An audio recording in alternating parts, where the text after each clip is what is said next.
Plaan on minna forelli püüdma.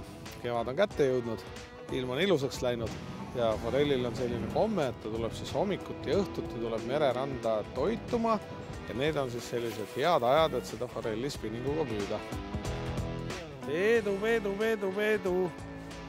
See on ürgne forelli kutsehüüe. Ma usun, see kindlasti aitab täna. Forellipüügi traditsioonid meil väga kaugesse aega tagasi ei ulatu, sellepärast et vahepeal oli 40 aastat sellist aega, kui me üldse mere äärde forelli püüdma ei saanud. Traditsioonid ongi sellised, et kevadel siis võetakse oma salaja talvel valmis voolitud ja hõbedatud landid. Sinna läheb alati kodune lauahõbe ja kuld ja kellel plaatina või ükskõik mida veel kodus on, et see kõik lantideks taotakse.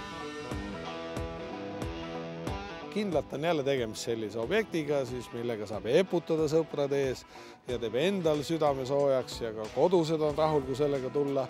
Sellepärast meriforelli kulinaarsed omadused on ka väga head ja tegu on ühe igati positiivse ja ihaldatud kalaga, mida kalamehed kevadeti püüavad.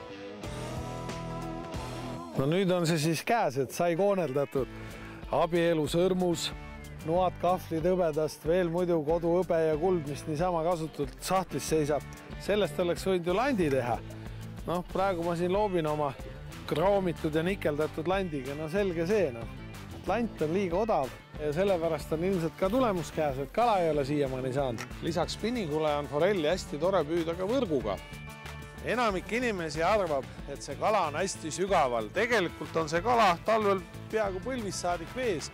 Kui selliste vettpidavate pükstega vette ronida, siis saab kala koju tulla jala täna. Võrgupüük iseenesest on ka väga lahe ja aktiivne püük. Et kui keegi arvab, et mis viskad võrgu vette ja kala saad, siis see tegelikult nii ei ole. Võrgu sissepanek ja väljavõtmine nõuab kõvasti vaeva ja oskust mööda libedaid kive käia.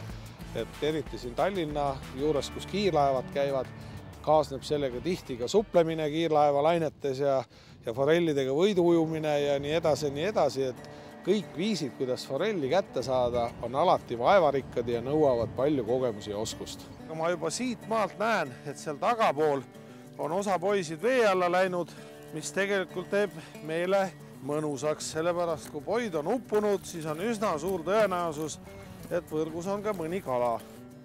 Näe, paistab kala. Nii, seda oligi eemalt tunda. Appi, käed külmetama. Forell on kalamehele preemia, see ei ole nii, et selle saab nagu niisama ja tavaliselt ja lihtsalt. Ja lõppkokkuvõtteks on kõik väga hästi. Kala on käes, vett ei kukkunud. Kohe võtan kala võrgust välja, rõõmustan ja lähen tööle.